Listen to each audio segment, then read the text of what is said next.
Hello again, beautiful souls. Thank you for coming back. Before we dive in, I'd love to know, drop your city in the comments so I can picture you there. My name is Aisha, and this is the story of how I lost everything I thought defined me and found the one thing that actually did. It's about 4,000 words. Give or take a heartbeat. Grab something. It began with a single suitcase and a lie I told myself in the mirror. You'll be back by Monday. That was Friday, October 13th, 2023.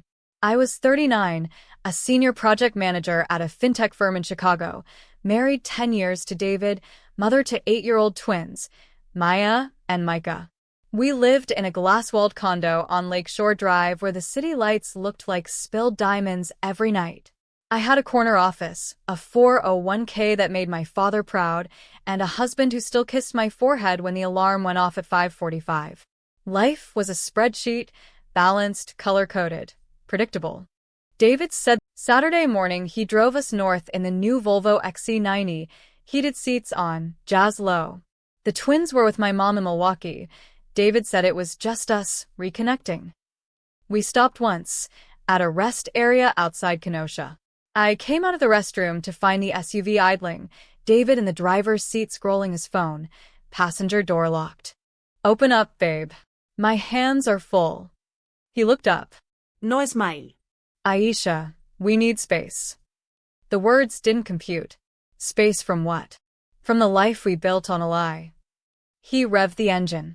Figure it out yourself. The Volvo shot forward. I dropped my coffee, lunged for the handle. Too late. Tires squealed. Taillights shrank to red pinpricks and vanished. I stood in 38-degree wind, purse swinging like a pendulum. My phone showed 11% battery, 1 bar, no rideshare for 40 miles. The rest area vending machine hummed a lonely tune.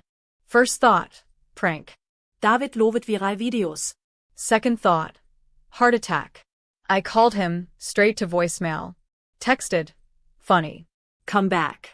Nothing. Called my best friend Lena, voicemail. Called my mom, voicemail. The signal died with the battery. A Wisconsin state trooper named Officer Delgado found me an hour later, shivering on a bench. He offered the front seat of his cruiser, heater blasting. I gave him David's plate number. He ran it. Registered to a David and Aisha Coleman, Chicago. That you? I nodded. Ma'am, any reason your husband would leave you here? I had none. Delgado drove me to the nearest bus depot in Racine. I bought a ticket to Chicago with the emergency 20 tucked in my bra. The Greyhound smelled of bleach and despair. I stared out frost-rimed windows and replayed every ordinary moment of the last decade, hunting for the crack I'd missed. David and I met at Northwestern, me, scholarship kid from Englewood, him, lacrosse star from Winnetka. Opposites, sure, but we balanced. I organized, he charmed. I budgeted, he closed deals. We said teamwork makes the dream work, so often it became wallpaper. The condo was dark when I let myself in with a spare key under the fake rock. No note. No David. No twins still with mom. I showered until the water cooled, then opened the safe in our closet for passports and the marriage certificate. Inside, my jewelry, the kids' birth certificates, and a manila envelope I'd never seen. Inside the envelope, printed emails, bank statements, a second phone. The emails were to someone named Jules. Intimate. Graphic. 6 months' worth. Bank statements showed $47,000 drained from our joint savings in $9,000 chunks. Always on Fridays, I worked late.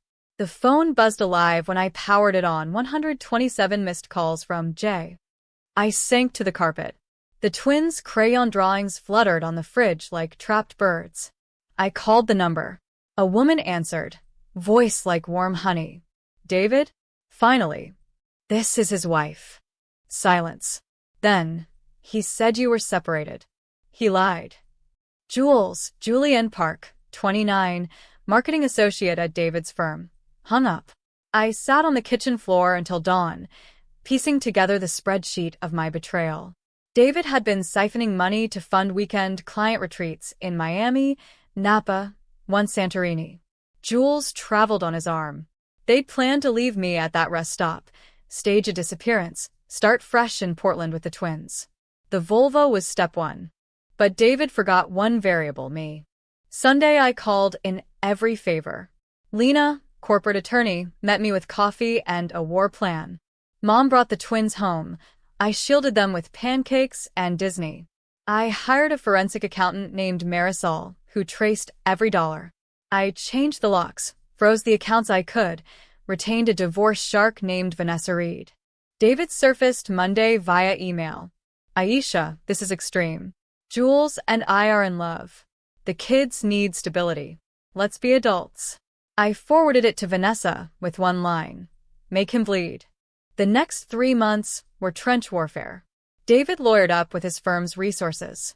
He claimed I was controlling, that the money was marital spending, that abandoning me was a cry for space.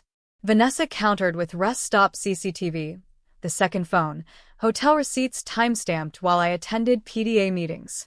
The judge, a black woman with zero patience for nonsense, granted emergency custody to me, froze David's assets, ordered supervised visitation. David's charm curdled in depositions.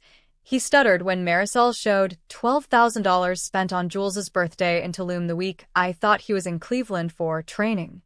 But the real blow came from an unexpected source, David's mother, Evelyn. She flew in from Scottsdale, sat in my living room, and wept. He told me you were abusive, she said. I see now he's the abuser. She handed me a flash drive, years of David's emails to Jules, including one admitting he'd marry her, once the divorce cash-out hits. Evelyn testified for me. The Coleman name turned on its golden boy. Settlement day, I kept the condo, paid off with David's for a $1,000 rollover, primary custody for $1,200 per month child support, and, sweetest part, David's cherished vintage Rolex, which I sold to fund the twins' therapy. He kept the Volvo, $11,000 in savings, and a studio apartment in Logan Square. Jules dumped him the night the judge ruled. She wanted the lifestyle, not the fallout. David tried once more, outside court. Aisha, we can fix. I walked past him in heels I bought with his Amex points. Year 1 post-betrayal was survival. I worked remote, lived on yogurt and adrenaline. The twins asked why Daddy only came Saturdays with a court monitor.